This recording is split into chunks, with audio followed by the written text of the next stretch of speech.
Hello students, मैं आफाक sir GK GS के class में आधुनिक भारत के इतिहास विषय के अंतर्गत गोलमेज सम्मेलन और गांधी-इरविन समझौता के बारे में विस्तृत चर्चा करेंगे। जैसा कि हम लोग को पहले से पता है कि जब साइमन कमीशन आया था तो उसने एक रिकमेंड किया था कि भारत में कॉन्स्टिट्यूशन बने और इस सब चीजों पर बात करने के लिए राउंड टेबल कॉन्फ्रेंस लंदन में बुलाया गया। क्योंकि इस समय आपको पता होगा नमक सत्याग्रह चल रहा था और नमक सत्याग्रह के कारण जो है अंग्रेजी सरकार से जो है गांधी और अन्य लोग जो है काफी विरोध कर रहे थे, यानी अंग्रेजों का विरोध कर रहे थे। इस कारण से कांग्रेस जो है एक्चुअल में आंदोलन में थी और इसी समय जो है राउंड टेबल कॉन्फ्रेंस का जो है आयोजन किया गया। तो एक डेट याद रखेंगे, 12 नवंबर 1930 से 19 जनवरी 1931 तक फर्स्ट राउंड टेबल कॉन्फ्रेंस का आयोजन किया गया। इसका स्थान था सेंट जेम्स पैलेस, लंदन में था। उद्घाटन जॉर्ज परचम ने किया था, सम्राट है यानी वहां के शासक है। अध्यक्षता ब्रिटिश पीएम जो है रैमजे मैकडोनाल्ड। कई प्रश्न यानी एग्जामिनेशन में क्वेश्चंस पूछे जाते हैं, कौन थे वहां के ब्रिटिश पीएम उस समय के, तो रैमजे मैकडोनाल्ड। इसमें टोटल 89 प्रतिनिधियों ने भाग लिया था, यानी संख्या कितनी थी 89, मगर इसमें कांग्रेस भाग नहीं लिया था। क्यों? क्योंकि कांग्रेस उस समय आंदोलन कर रही थी, यानी ब्रिटिश सरकार के विरोध में आंदोलन कर रही थी, नमक सत्याग्रह चल रहा था, तो कांग्रेस भाग नहीं लिया। इस बात को याद रखिएगा। यानी कांग्रेस के अलावा अन्य कई दलों ने जो है राउंड टेबल कॉन्फ्रेंस में भाग लिया था। तो इसमें विभिन्न दलों ने उस समय भारत के जो है वो राउंड टेबल कॉन्फ्रेंस में भाग लिया। कौन कौन भाग लिया इसके बारे में कुछ हम लोग विशेष चर्चा करते हैं। जैसे हिंदू महासभा से जयकर, बीएस मुंजे, ये दोनों मेन जो है लीडर उस समय शामिल हुए इसमें। उदारवादियों में है चिंतामणि और तेज बहादुर सप्रू। उदारवादी लीडर है जिनका नाम है चिंतामणि और तेज बहादुर सप्रू, बड़ा इंपॉर्टेंट नेम है, इनको याद रखिएगा। मुस्लिम में आगा खां, मोहम्मद शफी, मोहम्मद अली जिन्ना और फजलुल हक, जिसमें दो नाम कम से कम जरूर याद रखिएगा, एक है मोहम्मद अली जिन्ना और दूसरा है फजलुल हक, का नाम याद रखेंगे। दूसरा इंपॉर्टेंट बात है, सिख सरदार इसमें है संपूर्ण सिंह, एंग्लो इंडियन है कैटी पॉल, दलित नेता है डॉक्टर भीमराव अंबेडकर और देसी रियासतों के 16 नरेश इसमें टोटल भाग लिए। लगभग 89 मेंबर्स जो है इसमें भाग लिए।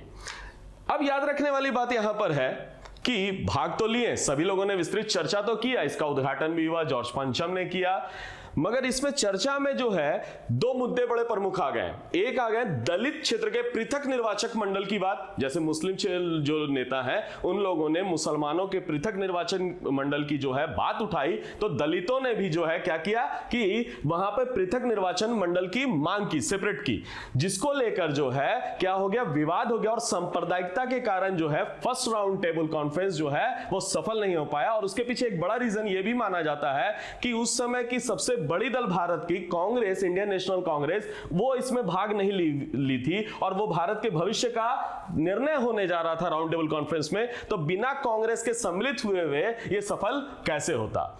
इस समय गांधी चूंकि नमक सत्याग्रह के कारण जेल में थे, तो इसी बीच गांधी को जेल से रिहा किया गया। चूंकि राउंड टेबल कॉन्फ्रेंस फेल हो गया और सभी लोग वापस हो गए, तो इसी बीच में फाइनली एक निर्णय किया गया कि गांधी को जेल से रिहा किया जाएगा। तो डेट याद रखेंगे, गांधी जो है 26 तारीख को, 26 जनवरी 1931 को कहां से, जेल से रिहा हो गए। क्लियर है? रिहा करने का पर्पस है कि इनको रिहा करके सौहार्द वातावरण का निर्माण करना है और भविष्य में कांग्रेस को तैयार करना है कि वो राउंड टेबल कॉन्फ्रेंस में शामिल हो सके।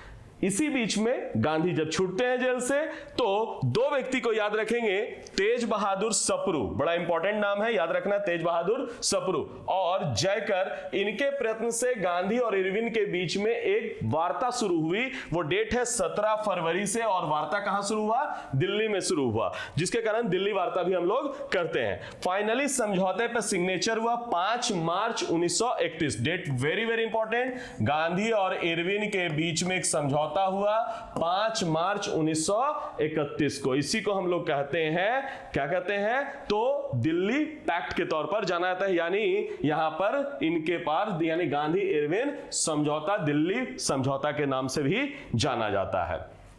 हालांकि गौर कीजिएगा कि इस समझौते में जो है क्या हुआ, कुछ बिंदुवार चर्चाएं हुई जिसको अब हम लोग विस्तार पूर्वक समझने का प्रयास करेंगे, क्या क्या मुद्दा रहा। तो पहला तो पॉइंट हम लोग पहले ही बात कर चुके हैं, 5 मार्च 1931 को गांधी इरविन समझौता, जगह दिल्ली है इसीलिए दिल्ली पैक्ट भी कहते हैं, हम लोग ये भी कह चुके हैं।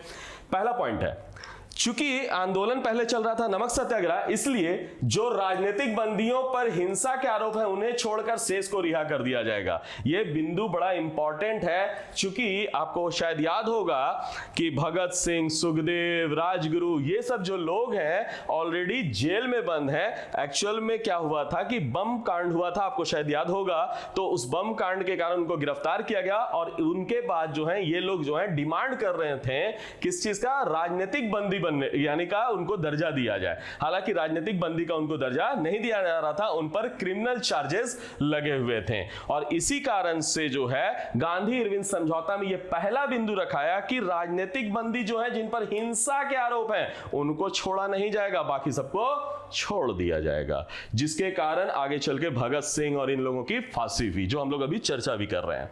दूसरा है, भारतीय समुद्र के किनारे नमक बना सकते हैं, यानी जो आंदोलन हुआ था सीडीएम, सिविल डिसोबीडियंस मूवमेंट, यानी नमक सत्याग्रह, वो नमक का अधिकार का मामला था, नमक कानून का मामला था। तो अब भारतीय नमक कानून बना सकते हैं, इस बात को माना। कौन माना है? तो इरविन की तरफ से, यानी अंग्रेज का रिप्रेजेंटेटिव कौन है? इरविन मान रहा। भारतीय लोग शराब और विदेशी वस्त्रों की दुकान पर कानून की सीमा के भीतर ही धरना देंगे। क्योंकि सीडीएम आंदोलन की बड़ी विशेषता थी, बहिष्कार किया गया था और बार बार बहिष्कार। इस बात से इरविन परेशान था क्योंकि उनका इंपोर्ट और ये सब काफी गिर गया था अंग्रेजों का, इसीलिए उन्होंने लगाया कि नहीं, भारतीय लोग अब धरना उड़ना तो करें मगर एक कानून की सीमा में करें, उससे ज्यादा नहीं करें। सरकारी नौकरी से जो भी त्याग पत्र दे दिए उनको सरकार जो है वापस लेने में उदारता दिखाएगी। ये तो हो गया कि इरविन ने इस बात को एक्सेप्ट किया। दूसरा है, सीडीएम आंदोलन जो चल रहा था उसको क्या कर दिया जाए? स्थगित कर दिया जाए। चूंकि नमक सत्याग्रह चल रहा था उसको स्थगित कर दिया जाए, ये गांधी जी को मानना था, गांधी जी ने माना इसको। दूसरा है, कांग्रेस निकट भविष्य में होने वाले दूसरा राउंड टेबल कॉन्फ्रेंस में भाग लेगी। जैसा कि अभी हम लोग बोला कि राउंड टेबल 1 इसलिए भी फेल हुआ कि भाई कांग्रेस एक बड़ा राजनीतिक दल उस दौर का, वो इसमें शामिल नहीं हुआ था। तीसरा इंपॉर्टेंट बात है, कांग्रेस ब्रिटिश सामान का बहिष्कार नहीं करेगी। बात बात पर अभी पीछे भी हम लोग चर्चा किया, इनको इनसे मनाया गया। गांधी जी पुलिस द्वारा की गई ज्यादती, यानी जो भी अत्याचार किया गया है भारतीयों पर सीडीएम के दौरान में, उसकी जांच की मांग नहीं करेंगे। सीडीएम मतलब सिविल डिसोबीडियंस मूवमेंट, यानी सविनय अवज्ञा आंदोलन जो चल रहा था उसका बार बार जो है वो क्या नहीं करेंगे, डिमांड का मांग नहीं करेंगे। अब इस समझौता जो हुआ, तो इस समझौते से क्या क्या हुआ, सबसे पहले समझने की बात है। एक आदमी है के.एम. मुंशी, नाम याद रखेंगे, के.एम. मुंशी। इन्होंने तो साफ साफ कह दिया कि भारत के संवैधानिक इतिहास में युग परिवर्तक घटना है। यानी भारत का जो संवैधानिक इतिहास है, याद कैसे करेंगे, संवैधानिक इतिहास है, उस संवैधानिक इतिहास में ये घटना क्या है, ये समझौता क्या है, युग परिवर्तक है। यानी एक युगों तक याद रखा जाएगा, एक बड़ा चेंजेस वाला चीज है। क्लियर है? हालांकि इस बात से कई लोग नाराज भी हैं। दो नाराज होने का रीजन हम लोग को पहले से पता होगा, एक पंडित जवाहरलाल नेहरू और दूसरे सुभाष चंद्र बोस। उनका मांग क्या था, याद कीजिएगा, पूर्ण स्वतंत्रता, और पूर्ण स्वतंत्रता के बिना वो कोई भी समझौता करने के लिए तैयार नहीं थे। इसलिए गांधी इरविन पैक्ट की आलोचना कौन करते हैं? पंडित जवाहरलाल नेहरू और सुभाष चंद्र बोस। जवाहरलाल नेहरू और सुभाष चंद्र बोस ने क्या किया? आलोचना किया। याद रखेंगे, आलोचना किया, क्रिटिसाइज किया। क्लियर है? इसके अलावा युवाओं ने भी जो है गांधी से विरोध प्रकट किया, यानी युवाओं ने भी जो है गांधी से विरोध प्रकट किया। विरोध प्रकट करने के पीछे रीजन अभी जस्ट हम लोग बात किए थे, याद रखेंगे। 3 व्यक्ति, भगत सिंह, सुखदेव, राजगुरु के फांसी को गांधी नहीं बचा पाए, क्योंकि उनकी फांसी कब हुई थी? 23 मार्च 1931 को। तो याद रखेंगे 23 मार्च 1931 को किनकी हुई थी? तो आपको पता ही होगा, भगत सिंह, सुखदेव, राजगुरु को फांसी को टाल नहीं सके। और रीजन हमने साफ कहा कि राजनीतिक बंदी जिन पर हिंसा के आरोप है, यानी गांधी हिंसा वाली नीति के कारण उनसे समर्थन नहीं करते हैं, जिस कारण से गांधी की आलोचना हुई और जगह जगह पर गांधी का विरोध प्रकट किया गया। जब इस समझौता करने के बाद जो कांग्रेस का विशेष अधिवेशन जो है बुलाया गया था मार्च 1931 में कराची में, उस अधिवेशन में जब शामिल होने गांधी गए तो गांधी का जो है जगह जगह पर विरोध प्रदर्शन हुआ, लोग काली पट्टी बांधकर उनका विरोध कर रहे थे। इसमें जो काफी विरोध हुआ इसी समझौते में, यानी वल्लभ भाई पटेल जिसकी अध्यक्षता कर रहे थे कराची अधिवेशन में, इसमें ध्यान रखिएगा पूर्ण स्वराज और गांधी इरविन पैक्ट को फाइनली स्वीकार कर लिया गया और ये एक मौलिक अधिकार और कर्तव्य शीर्षक से ये प्रस्ताव को पारित भी किया गया। इसी समय गांधी ने कहा गांधी मर सकते हैं परंतु गांधीवाद नहीं मर सकता है, यानी गांधीवाद नहीं। ये इसलिए कहा क्योंकि इस समय जो है भगत सिंह, राजगुरु और सुखदेव की फांसी को बचा, यानी उनकी फांसी से उनको बचा नहीं पाए और युवाओं में गांधी के प्रति काफी विरोध था जिसका सामना गांधी को करना पड़ रहा था।